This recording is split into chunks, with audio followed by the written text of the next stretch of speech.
case, but well, first of all, none of us have ever experienced net neutrality, I believe. I don't think the internet is not provisioned in such a way at the local level that we've ever experienced it. Like I said earlier, we don't know what we're missing, like with the example with music on podcasts.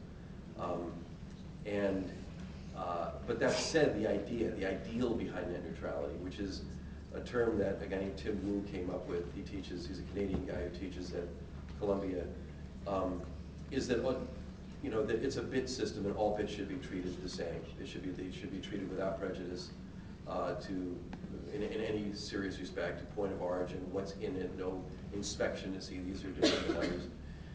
And I can tell you that the serious deep hacker community is actually quite split on this. That why slow down the evolution of technology managing the internet at, say, the Cisco router level or anything else by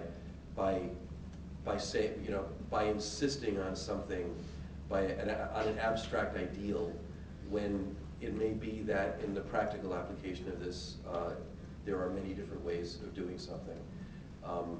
A guy I was listening to last week was saying that there's in our society, for example, we do pull over when an ambulance is going by, right? And there are times when you do want better connectivity for this or that. Should we impose something on the ISPs that require this, especially when it's kind of like hitting the hornet's nest, which has exactly been the effect of the net neutrality effort. And I would say the Berkman Center, where I work, is been very much an amen corner and a source of a lot of thinking about net neutrality.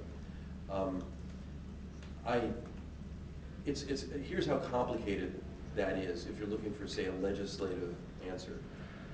Former FCC Chairman Michael Powell said at one gathering I was at a number of years ago, but after he left the FCC, he said, well, I've talked to everybody in Congress. That was my job when I ran the FCC. And he said, I can tell you with very few exceptions, like a handful of exceptions, there are two things that none of them understand. One is economics, the other is technology. Now proceed. Right? So, and I have to say, personally, I'm very libertarian on this one because I don't think a legislative solution is going to solve it. I think that it doesn't matter what law we come up with, the carriers are going to find loopholes in it and ways around it.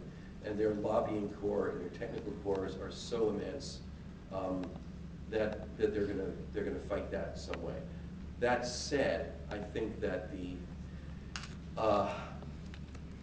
notion that they're presenting, the paint job they put on themselves, that we're free enterprise at work, right? We're fighting government, they freaking control government, okay? But they, tell Rahm Emanuel, or for that matter, Barack Obama, to do anything that AT&T doesn't want, okay? There are connections here, and they're hard to ignore. They want jobs. Well, AT&T employs a lot of people in Chicago, right? They're not going to, they're political animals. They're not going to fight that particular city mall. But that said, they're saying, well, we have competition. We have cable and we have phone, and when you have three or more in the neighborhood, you're going to get better service because there's real competition. Well, I actually live in a place where there's three or more in our apartment near Boston. Now, an interesting thing there is we built our dream house in Santa Barbara, but I'm living in a second floor walk up in Boston. One of the reasons we live where we do is because there's fiber on the poles outside. When we were looking at apartments, and I looked on the streets, I looked at the poles, and I saw there were three kinds of fiber on those poles. So we have, and that's why I chose that house, and we have Verizon Fios at our house, and we have 25 megabits symmetrical. How many people have Fios? Anybody here have Fios? Okay, I talked to you earlier about this. You may not know it, but they're probably offering a higher speed than you're getting right now. You have to call them up and ask for it. I'm getting 25 megabits symmetrical. It's really solid, doesn't fail at all. It's great.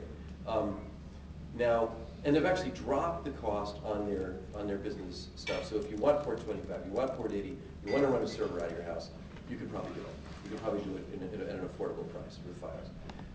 That said, the other two, besides Verizon, are RCN, which is a much smaller company, and Comcast. I'm driving back from when I moved there in